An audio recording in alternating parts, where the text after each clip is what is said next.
please welcome star of the film, Demian Bichir, and the director, Chris Weitz. It came to me. My friend Christian McLaughlin gave me the script that he had been developing with Eric Easton, the writer, immensely talented writer, and I think it's tragic that this script is so good that it kind of melts into the atmosphere. It's that simple.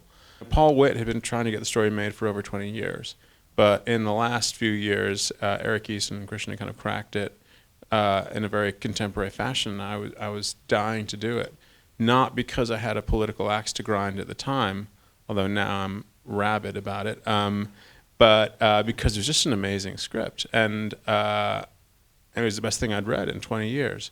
And I had seen Che, so I thought, well, you know, I'd like to work with that guy someday. And then when the script came along, it was kismet. When I read the script, I thought it was a big challenge for me in many ways. And I just didn't know how to approach it. And that's when I went even crazier about the project and I wanted it more.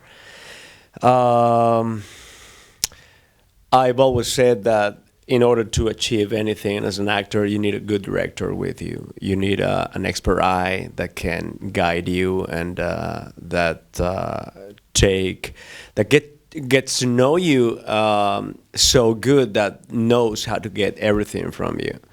So Chris would always have one or two words of wisdom after every take, to take that take into a higher level. And we always, sometimes I felt that we had the take, and then he would come with an idea, and it amazed me always that we could take that take into another level.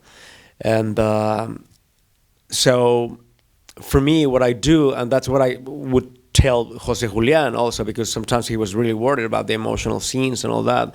I told him, just stop thinking. Don't think about it. Just think about your character, think about the situation, think about the actual things that he's going through.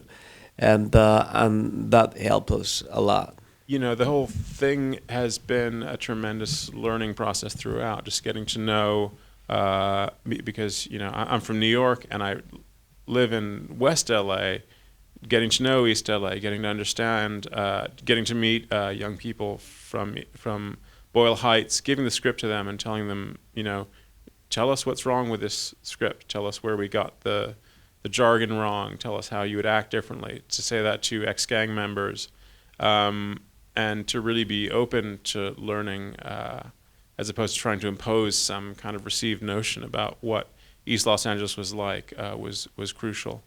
And now we have this amazing experience of, and it's in part fueled by the vitriol of the Republican presidential candidates and the way that they're treating immigrants, you know, of really being very, very timely, and realizing that what started for me as kind of the story of a father and a son is really like the possibility of giving voice to 11 million people who can't answer back to the slanders that are directed towards them.